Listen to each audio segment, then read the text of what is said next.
সিলেটি সংস্কৃতিতে দামাত বা জামাই বরণ করার প্রথা অত্যন্ত জাঁকজমকপূর্ণ এবং ঐতিহ্যবাহী।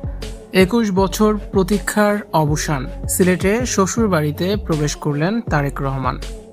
দীর্ঘ 21 বছর পর আধ্যাত্মিক রাজধানী সিলেটে পা রাখলেন বিএনপির ভারপ্রাপ্ত চেয়ারম্যান তারেক রহমান। রাজনৈতিক সফরের পাশাপাশি তার এই আগমনের মূল কেন্দ্রবিন্দু ছিল তার শ্বশুরবাড়ি।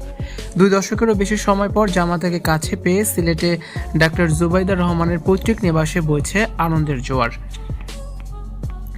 সিলেটের দক্ষিণ সুরমায় তার শ্বশুরবাড়িতে পৌঁছালে তাকে বরণ করে নেন পরিবারের সদস্যরা।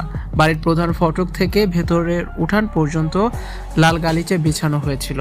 দীর্ঘ 21 বছর পর জামাতাকে সামনে দেখে আবেগ ধরে রাখতে পারেননি পরিবারের বয়োজ্যেষ্ঠ সদস্যরা। ডাক্তার জুবাইদা রহমানের আত্মীয় স্বজনেরা ঐতিহ্যবাহী বরণডালা সাজিয়ে ধান, দূর্বা এবং মিষ্টি মুখ করিয়ে তাকে ঘরে তোলেন। তারেক রহমানের আগমন উপলক্ষে শ্বশুরবাড়িতে ছিল রাজকীয় খাবারের আয়োজন। সিলেটের ঐতিহ্যবাহী আতিথেয়তায় কোনো কমতি ছিল না মেনুতে।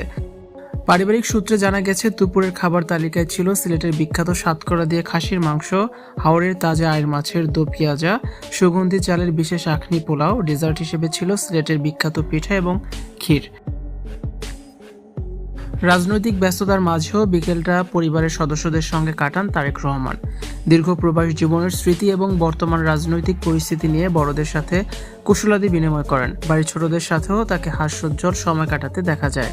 সিলেটের সাধারণ মানুষের মতে তারেক রহমানের এই সফর শুধু রাজনৈতিক গুরুত্বই বহন করে না, বরং এটি একটি দীর্ঘস্থায়ী পারিবারিক বিচ্ছেদের অবসান ঘটিয়েছে।